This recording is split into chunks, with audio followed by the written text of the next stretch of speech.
no delay. Who is Aunty Irmgard, or who was she? She is very much and is for me. An angel being, someone who's around for us mere mortals, who is an exemplar of love and kindness. She loved unconditionally, and that held true for everyone she knew. Auntie was the most gracious, nicest, most humble person there ever was. Her life was an art form, and her special love was music. You can't really pinpoint Auntie's music into just one specific category because she had a variety of different songs. She has traditional Hawaiian songs. She has songs that have come to her in dreams. She has children's songs. She has religious songs. She has mele inoa. She has mele vahipana. She has what would be considered American classic songs. It's wonderful to see the wide, expansive genre that she has in her songs. Silvery green, kukui trees. Aunty Irmgard was born on October 7th, 1911, in a place called Pu'unoa, Mala, Lahaina, Maui. Great-grandfather was a luna of the plantation. A sugar plantation where I was born and raised. My dad was one of the bosses.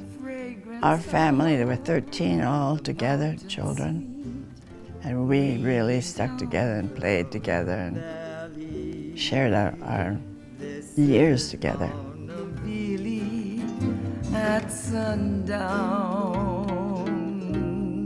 We had a piano and other instruments, violins and guitars, ukuleles. Sit around and play the ukulele and sing songs. We just loved to do that. And Irmgard was another one who just came along and grabbed a guitar, grabbed an ukulele, and all by ear. And piano too. Mommy taught herself how to play the piano. Right. Mommy did say that as a child she was very poetic. She loved poetry. And as a child she wrote poetry. And so I think that this was something that carried on throughout her life. She and my sister Diana sang with Annie Kerr, and they had this famous Annie Kerr trio. Annie Kerr heard of these two young ladies. Annie happened to be in Lahaina, and she listened to them, and she said, when you come to Honolulu, let's connect. Annie met up with them, and they formed the Annie Kerr Trio in 1925. But Annie Kerr girls were so popular, and you figure this, in 1923, when they first started the Annie Kerr Trio, they were the first pop Hawaiian music. And they would dress with white gloves and wear the ball gowns, and they were really well dressed and very chic, and they would be the band to hire for all the harvest dances throughout Oahu and Maui. When they came home to perform for the people in Lahaina, that's when I realized that she was different.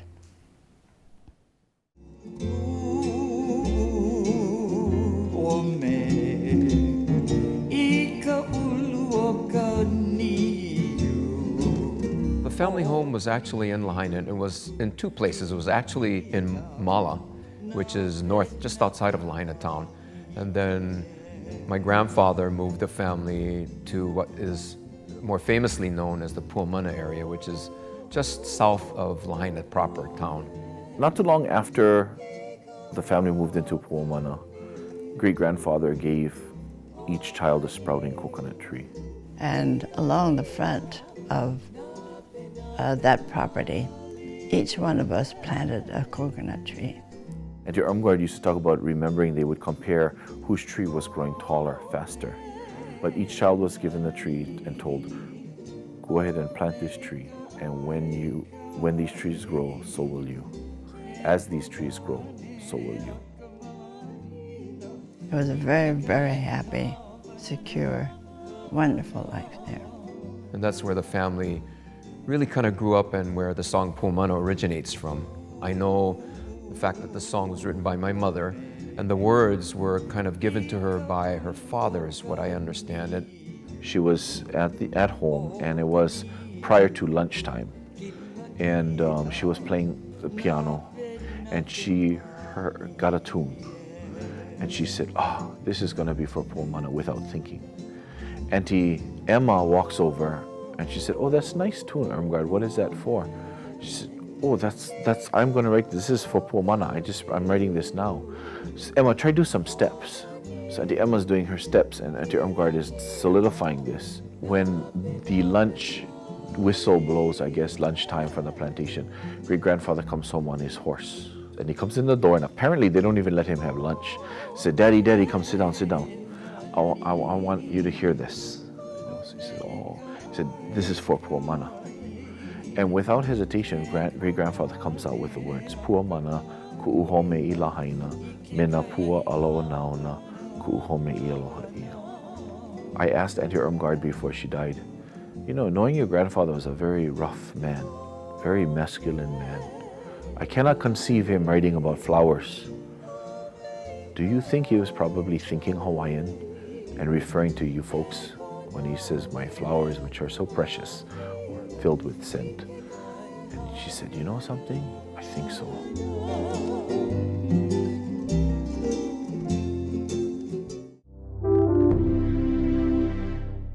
Today's date is Monday, September 14, 1964. The following tape will be on music compositions done by Mary Kavena Pukui and Irmgard Farden Aluli, with all Hawaiian lyrics done by Mrs. Pukui and the music by Irmgard Aluli. Eyo mai oe, maui no e ka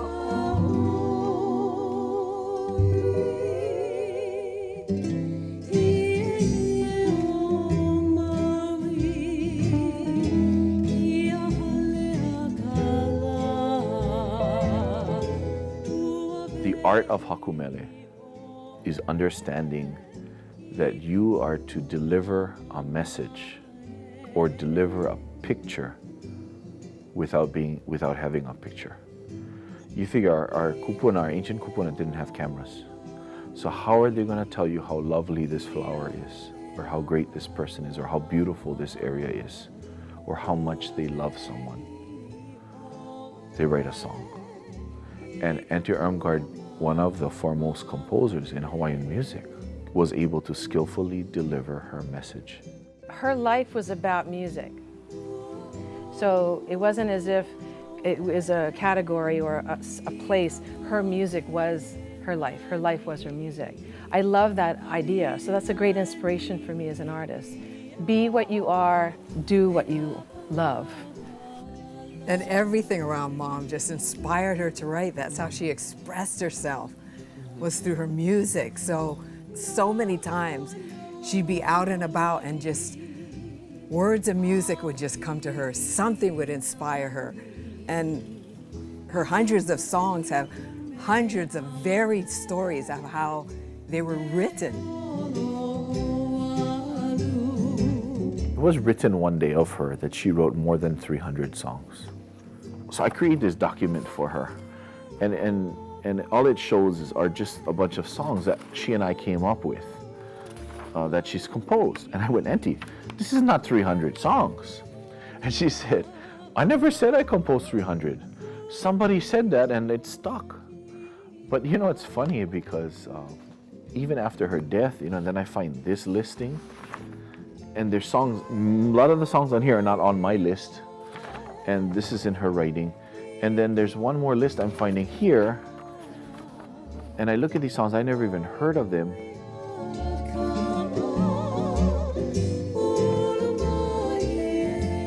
In many cases, there's songs we don't really know because Mom was prolific. She wrote lots of music and we didn't hear it all. And she wrote it on the back of napkins.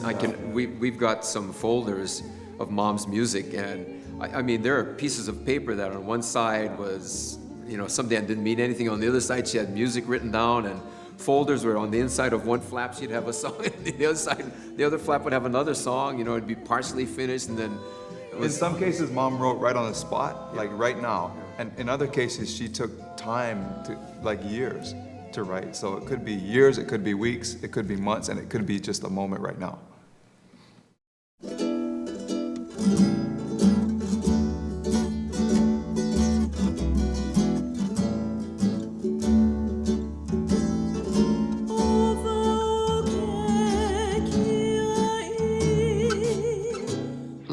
song would come when I'm, I should be doing my housework or my duties as a wife, at home while the children are at school.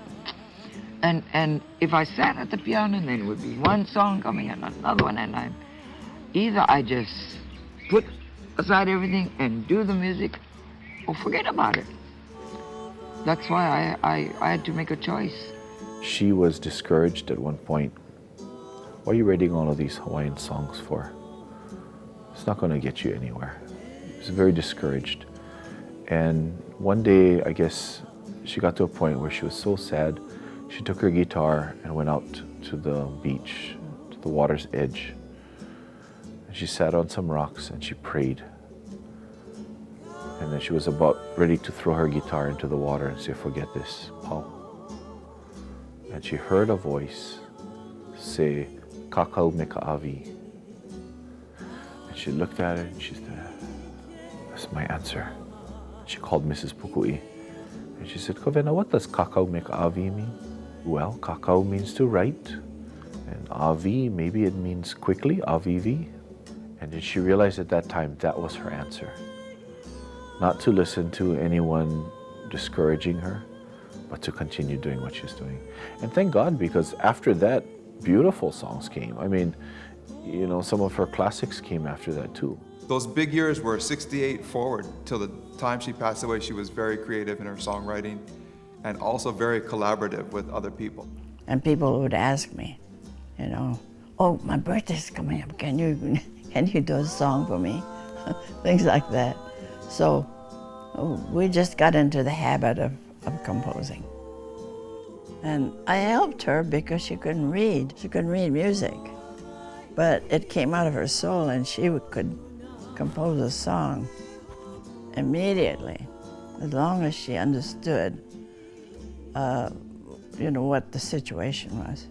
The song Kulaya Pahia, which is being sung too in Song Contest, was her dream song. And she had another dream song before, and she told me it was for my grandfather because it was a Haleakala song, and my grandfather's name is Haleakala. And she said, oh, I waited and waited and waited all day. I did my housework.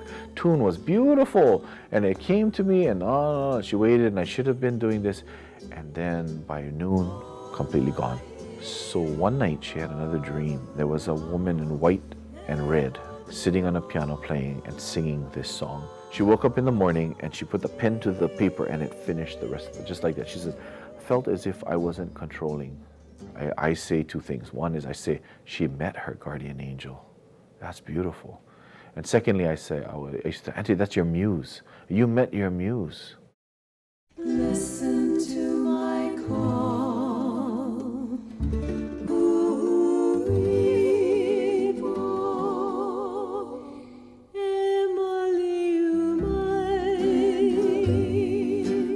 See, Aunty Irmgard didn't speak Hawaiian, and she wanted to so dearly. There are songs that she wrote in Hawaiian that she had no knowledge of how. She said it just came to her. The words like Emaliumai, for example, she wrote it all by herself. She took it to her aunt, and she said, Auntie, can you check these words? And Auntie Ka said, you didn't compose this. She said, I did, Auntie. You couldn't have. You don't speak Hawaiian. She said, no, I did compose this song, Auntie. So that was her answer, that the words were good.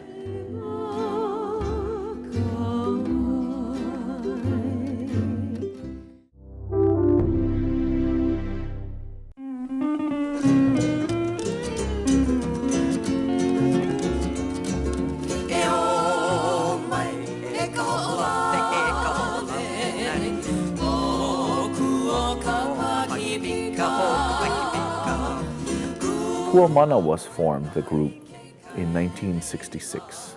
Now, what was happening is the Annie Kerr girls were still going. And then there was so much demand for them that they divided the island in half. And they said, okay, any song or concerts or things we have to do on the Ko'olau side will be Puamana. Irmgard, Diana, Thelma, Anahu. Anybody on Central side or this Kona side here, Honolulu side, will be Auntie Healani, Mila, and Auntie Thelma also played, and Auntie Elizabeth, and whoever would at that time too. Then that went from 1966 to 1976. Then Auntie Diana felt, I think I'm not gonna go out and sing, and I can't do this. You know, Auntie was gonna be 70 soon, Auntie Diana, so she felt, I think I'm gonna stop going out and singing, you know, performing. It's a strain. She's at the age where she may want to just retire from that. So she decided to rest, and Aunty Irmgard said, oh, okay. She brought her daughters in, Neaulani and Mihana. I remember when I was a young mother, I think I was 33, and I had been making hadlays for weddings and bouquets.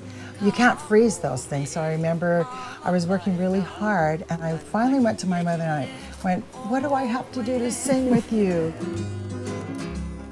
He said, well, go get yourself a bass and we'll see what I can do. Well, I called my cousin up, Kekua, who was a bass player. He said, come up, I'll give you a bass. He gave me a bass, I bought it back. She taught me how to play that night in 20 minutes. And we have never had a free weekend since. And then after that, Luana came in, Ima came in, and now Ima plays the bass, I play guitar, and Luana plays the ukulele. I'm still playing the ukulele. And I know when I first started, I was so extremely shy to join the group, but Mom and my sisters and cousins just encouraged me, you can do it. I said, but my kind of music, I mean, I've grown up with loving and appreciating Hawaiian music, and I've just always been surrounded by it. But I love rock and roll. And they said, that's okay, come in. And I found my voice, it just came. It was a high soprano, and it just fit right in with the rest of the group.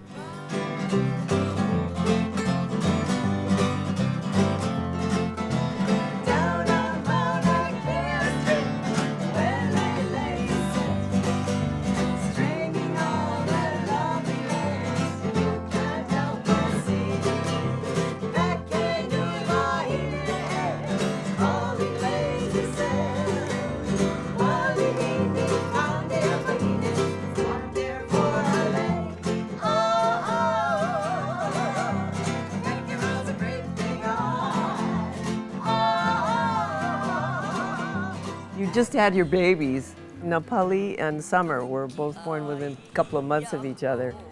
Willard Scott's weatherman. the weatherman for Good Morning America contacted me. Says, well, we want you to stay up all night long and sing on the steps of Iolani Palace. All these great groups lined up, and I called up Aunty Irmgard to ask what she thought there, and I said, well, do you think the girls are going to want to do this where they have their babies and they're breastfeeding them every 2 hours, and they're going to have to stay up there? I don't know how we're going to do this. We're going to be parked under the banyan tree at Iolani Palace all night long. And she said, well, let's just ask them. And I said, yeah, I intend to, but would you want to do it? And she said, why not? And I said, what for? And she said, for the fun of it.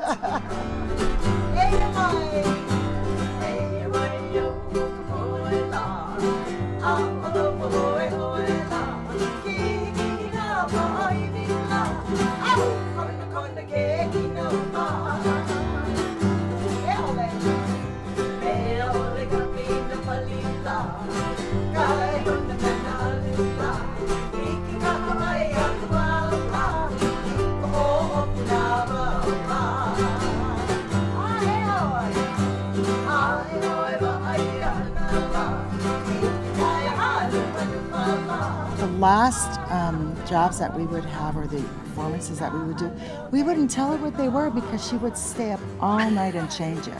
But she worried, is it good enough? And she changed it so often. And I remember, she was changing up until she went on stage. And you know, she worked really hard and she'd be really tired. And you could see that up until she was 90. But you get her on stage and you would see that sparkle in her. All of a sudden she'd come alive. She absolutely lived to share.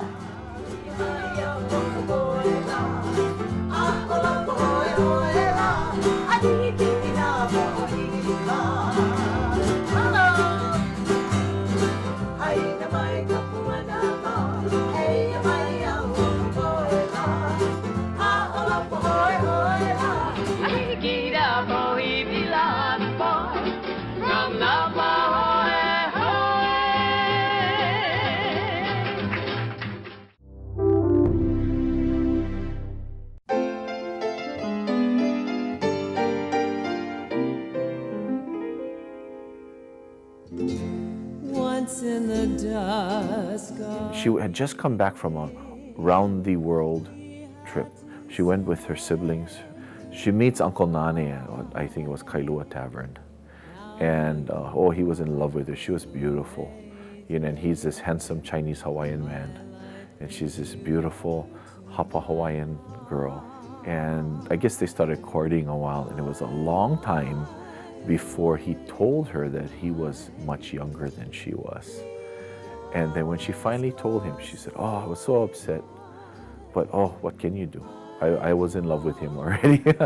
And I said, "Well, you would have said something if you knew early." She goes, "Yeah, I wouldn't have danced with him or gone out with him." Uncle Nane was in the army, and he said, "I gotta get married. You know, they're gonna send us off. You gotta be married. It's better you're married. We know when they send you off." She didn't want to marry him because she had just been on a trip around the world with her brothers and sisters, and she owed money, and she wanted to pay that off first.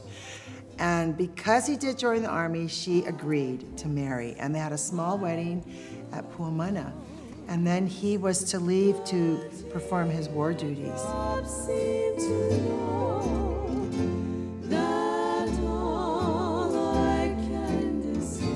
She met Nani and fell in love, and so that's how she began writing more and more.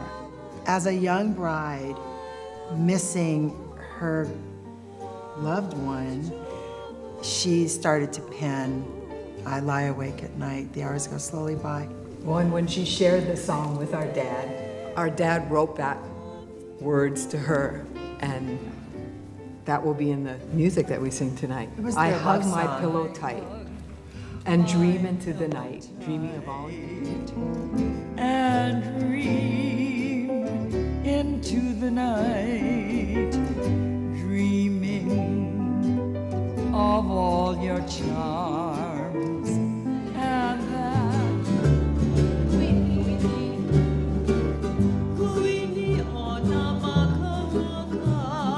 So when we got together as a family, there was always music, and there was always hula, and there was always singing, and it involved not only the adults, but the children.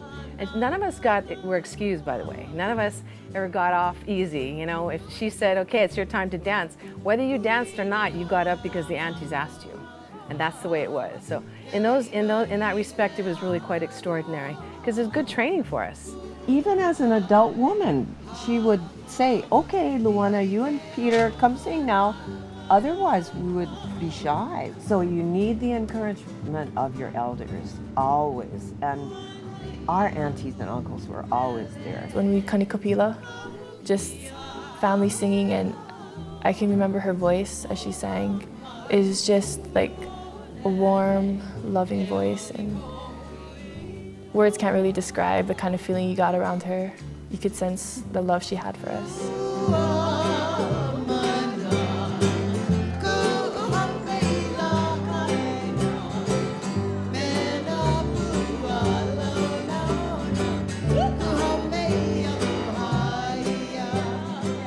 And then my really most memorable is the day that she went to heaven. We were all gathered, and we used to spend the night with her, and I remember Ima had spent the night before, and she had called the next day. I was on Molokai. She said, "You have to come, Mommy's gonna be leaving." So I flew in, and the nurse had told us that Mommy was going to be leaving. She was in a coma. And I remember going in and saying, "Well, if my mother's gonna go, all her brothers and sisters are here, and all her friends and her family, there maybe was 40 of us, all the cousins, everybody was there. And they're saying goodbye to her now. And I just don't want her to go by herself." And as soon as she said that, she said, "Oh, your mother is leaving now." So we gathered everyone together, and we sang we sang Puamana, For a Peaceful World, and we sang Emily Umai, and at the end of Emily Umai, she left. And it was sort of like, it was like a miracle. We all got to see her become an angel. I remember we felt like it was a privilege to be with her.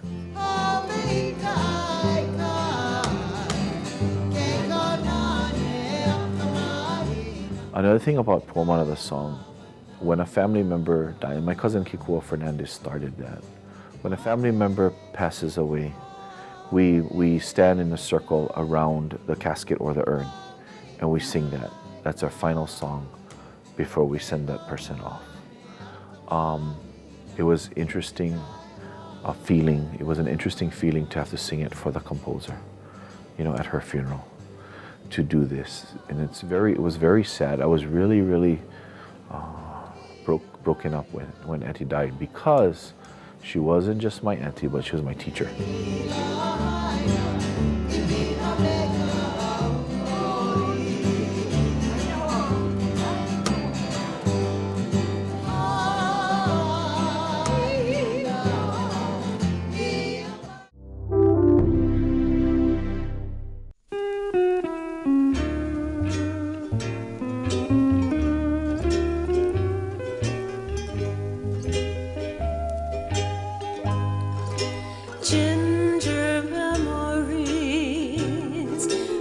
I was just saying that I've heard so many stories over the years, sitting at the feet of this big family, and I was saying to you, it's so multidimensional, and it was a very enriched experience that they all had as a family, and each individual member has their own just incredible scope of memories.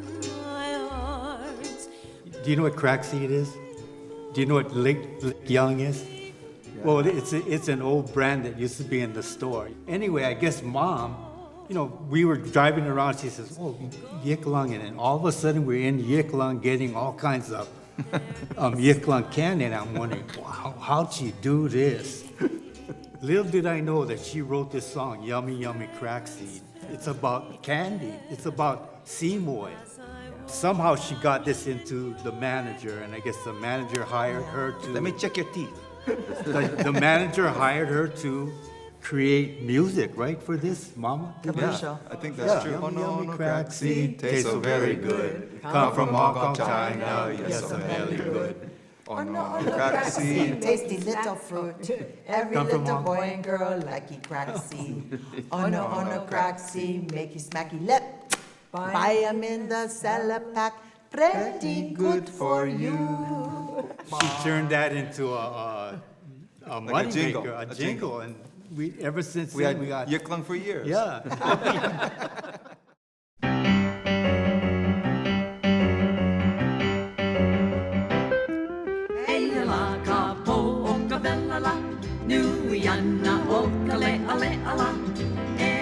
Auntie was the most gracious, nicest, most humble person there ever was.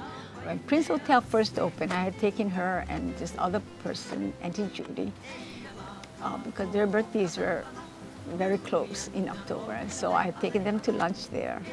And when we got there, I knew the hostess, and so she would always give us this window seat, although you're not supposed to make a reservation for window seats, but she would give us. And Aunty Irmgard said, oh, this is such a wonderful place, the view is beautiful. Oh, I think I'll bring my friend for her birthday. So Auntie calls me a few days later and she'll say to me, Auntie was the most well-known person in Hawaii.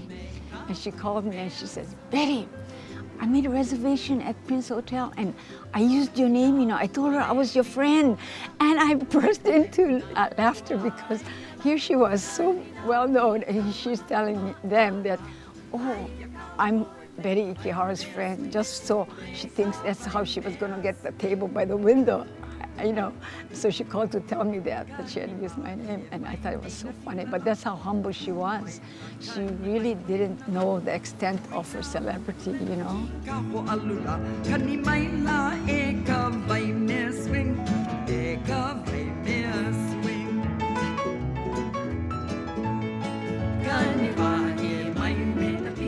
The last song Aunty Irmgard composed was With Me, and it was written for one of her best buddies, Auntie Thelma Bugby. We were sitting around and we were chatting, and Auntie Thelma was a native speaker of Hawaiian who co-composed. She composed songs with Aunty Irmgard too, and I feel bad that this is her best buddy and no more song for her. So I just scribbled onto the paper. I wrote verses out. And I finished it while we're sitting there.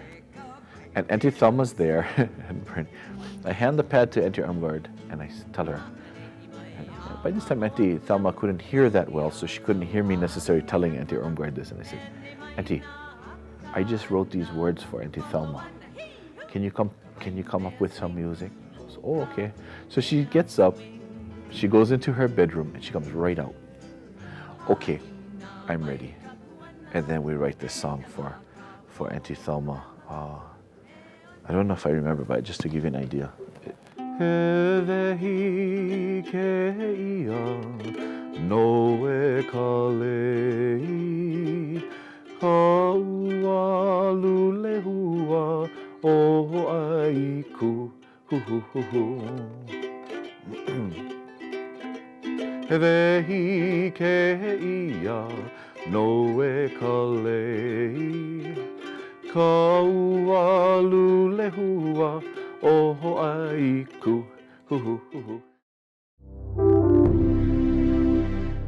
Everybody, top of page 6, Pua Mohala. 1, 2, sit up, go.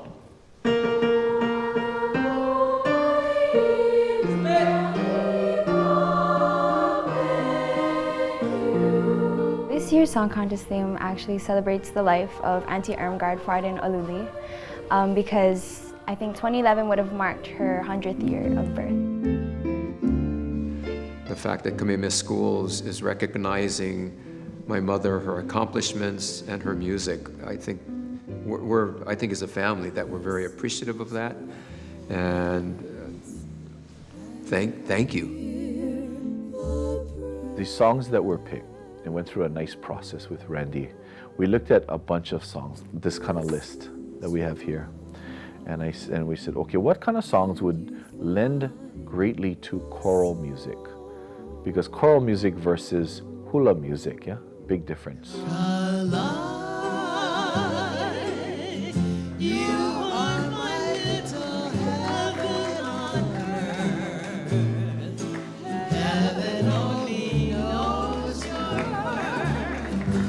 My cousins come in, we sang a CD of 28 songs that could be potential selections.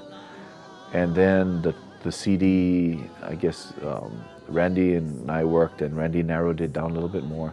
Then we took those songs, went to the student leaders and said, each of you have a CD, went over the song with them, explained it to them, and say, you folks pick.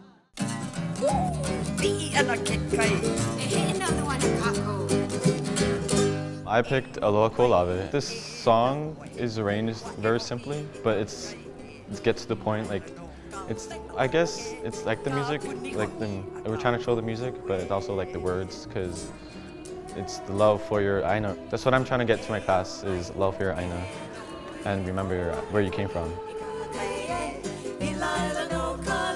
I chose Kula Iapahia because I just had a connection with it when I first listened to it. I had so many other decisions to choose from, but when I listened to it over, I felt that our class could do well with the song, so I chose it. Yeah, you get to know your class through that first year, freshman year, during song contest. So when I chose it, you just have to match it with your class's personality. And I pictured it with the girls, and I knew that they could pull it off. Oh.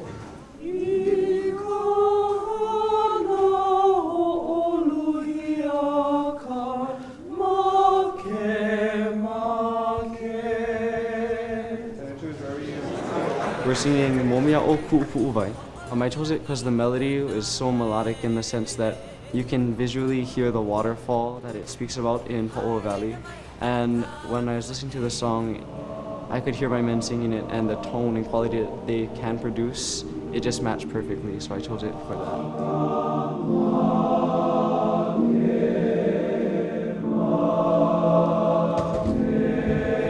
Junior song for the women's, I chose E Pili Mai o Ia'u, and it was Aunty Irmgard's only Na Hoku Hano Hano award-winning song that she won, so I think that's a really great achievement.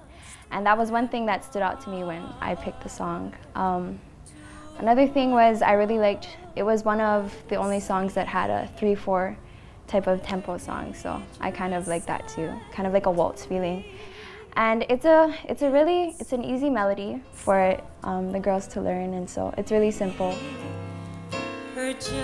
I really like the meaning of it. Or she offered to compose a song that dealt with the death of Like Like. So she was dying and she was calling out to her husband Cleghorn to come and stay with her. So E Pili Mai Oya'u is a duet between Cleghorn and Like Like.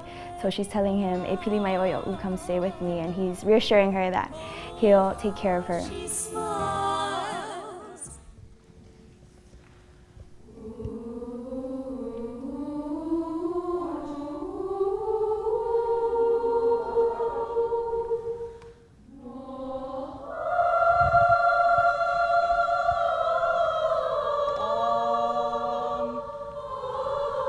This song, Pu'umohala Ikaveku, you know, it's a love song, and what happened was that Frank Kahala wrote it for his lover, and what the title means literally is budding blossom in the summit, but if you were to take it in Hawaiian terms and Kauna, you would see that what the title means is that the lover that he has is a flower, his favorite flower, Pu'umohala.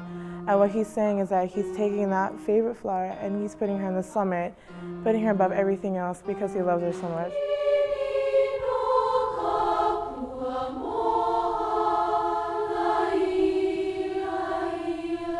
To tell you the truth, I love music so much, and to be able to be here and at Kamehameha Schools to learn more about my Hawaiian culture and mesh those two things together, that's just amazing.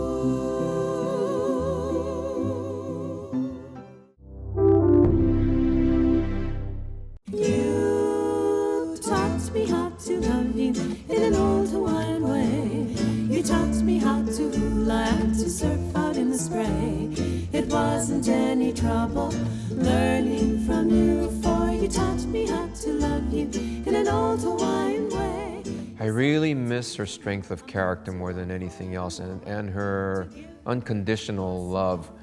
She loved unconditionally, and that held true for everyone she knew. She is filled with love. She imbued love.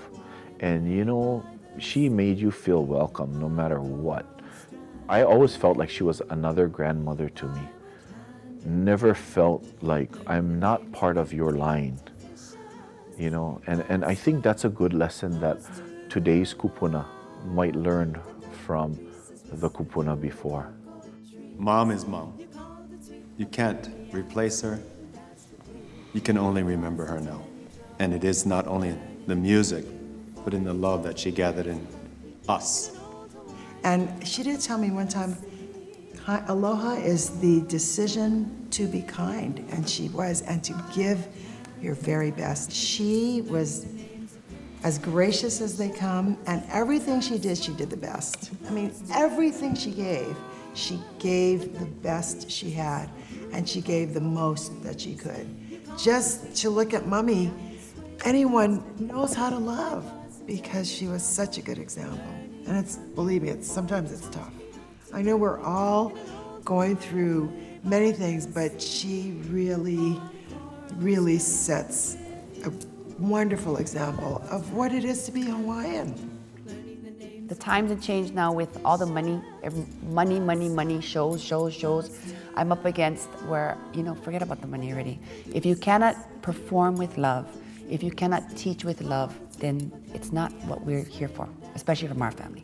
When I think about her, I think about her tenderness. And you can see it in her, in the way she acts, and in the way she spoke, and the way she sang, and the way she cared for her family. She's an amazing person. That is who Aunty Irmgard is.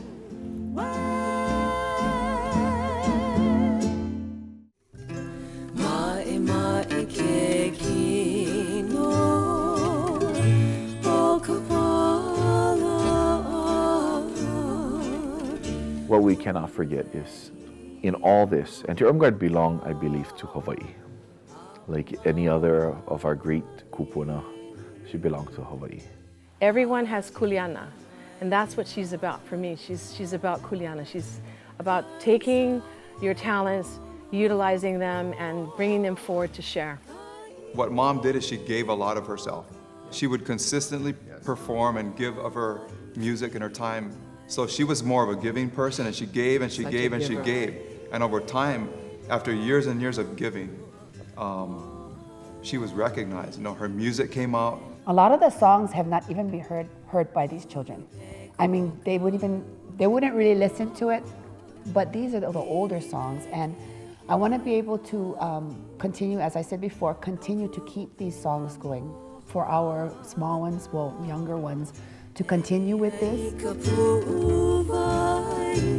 She's taught us also to be watchful and to share in our own way. And we all encourage our children to not only write music, but to write stories and to study and to really, really be successful here in your land, and to love what's before you and to make better all of those things which make up our paradise. And that's really what Mommy has passed on through us, is to really stand forth as a Hawaiian in this place that we love.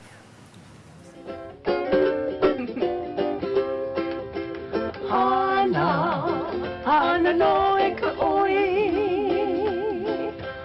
Aina o umkanani. Hana ho olpu vai.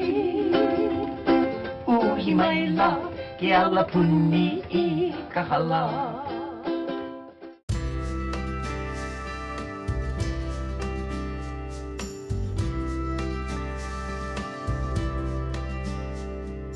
Tears of fire.